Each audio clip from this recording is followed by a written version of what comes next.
Welcome back to my college football 26 high school football championship streaming live right here on Twitch. And if you're not catching this on Twitch, then that means you're probably watching it on YouTube the following week or later. Right now, I am running a little bit behind on last week's games, so this is my Tuesday broadcast. Tomorrow is Wednesday, which is when I typically upload the previous week's games up to YouTube. With the Halloween weekend, things got a little hectic there for a little bit, and I just wasn't able to get through everything like I wanted to. So I'm working on it, and I'll try my best to get everything uploaded to YouTube from last week sometime tomorrow if I can. If not, it may end up being a day late, but it'll get up there soon enough. But anyway, on to our current week. We are now in week 5 already, week 5 of my high school football championship series, and we're rolling through this. We've only got 7 weeks for a regular season to go, which means we're nearing the end already with just 3 more weeks of games to go, and then we're going to get into the playoffs and we're going to crown ourselves a champion. So, with that said, let's recap the action from last week, and then we'll take a look at the standings real quick before we move on to this week. So last week we had some very, very good games. 3 of our 4 games were all decided by one score. So really tough competitive matchups, and we had an upset, a surprise upset victory.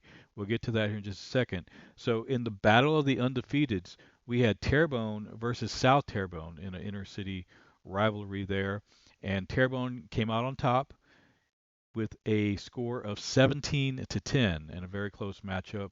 So Terrebonne remains the only undefeated team in our series right now, while South Terrebonne dropped their first game of the season. But both teams are still in very good shape going forward. Next, we had Thibodaux playing at South Lafourche, and Thibodaux bounced back from a 2 game skid where they dropped 2 in a row, and they finally bounced back and beat South Lafourche by a score of 13 to 10. So once again, another really close football game. That was a good one to watch. So Thibodaux, I don't want to say back in the driver's seat, but they hopefully for them they've gotten things, going in the right direction now. They were an early favorite in all of this too. So it's good to see them kind of kick that losing streak there. Our third game featured Central Lafourche and Morgan City at Morgan City, and Morgan City were wearing some of their custom uniforms that I made. I have alternate uniforms for all of these teams. Most of these uniforms are based off of actual uniforms that these teams wear, but occasionally I do throw in a custom uniform that I've made of my own creation. This was one of those instances, and I'm thinking Morgan City might want to keep wearing that uniform because they pick up their first win of the season in a very exciting matchup against Central Lafourche, winning that game by a score of 20 to 17. So again, 3 really good, really close games. Our fourth game ended the week with HL Bourgeois dropping their game to Ellender. Ellender improves their record with a pretty decisive victory in that game. 30 to 7 was the final score in that one. So HL still winless so far, the only winless team now that Morgan City has managed to pull out their first victory. So we're going to look at the standings real quick and see where we're at going into week 5. And here we go. As of week 4, we've got Terrebonne at the number 1 spot at 4-0. We've got South Terrebonne and Ellender tied for second place at 3-1, and that's actually very important because we're going to be seeing these 2 teams playing here really, really soon. Central Lafourche and Thibodaux are both tied for the 4th spot at 2-2, and I do have Central Lafourche above Thibodaux for a reason.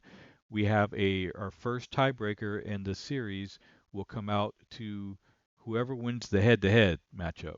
So if 2 teams have the exact same record, like Central Lafourche and Thibodaux do here at 2-2, then the tiebreaker goes to whichever team won their head-to-head matchup. So Central Lafourche upset Thibodaux and beat them. I think it was week 2, if I remember correctly.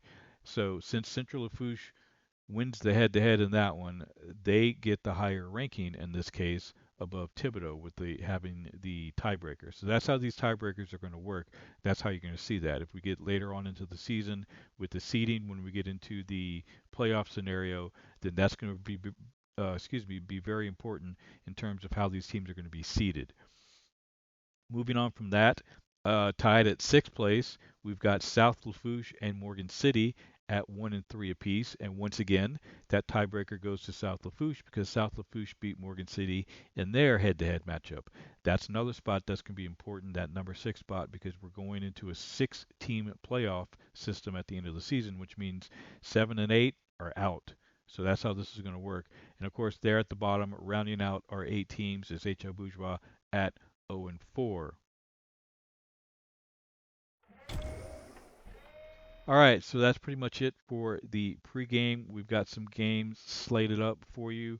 Let me pull that up, and then we will. Let me think. Is that how I want to do that? Yes, we'll go ahead and we'll pull that. I'll tell you what. We'll pull that up here right before the first game. So let me switch to that, and we'll be right to that. 1 second. 1, 2, 3. Here we go.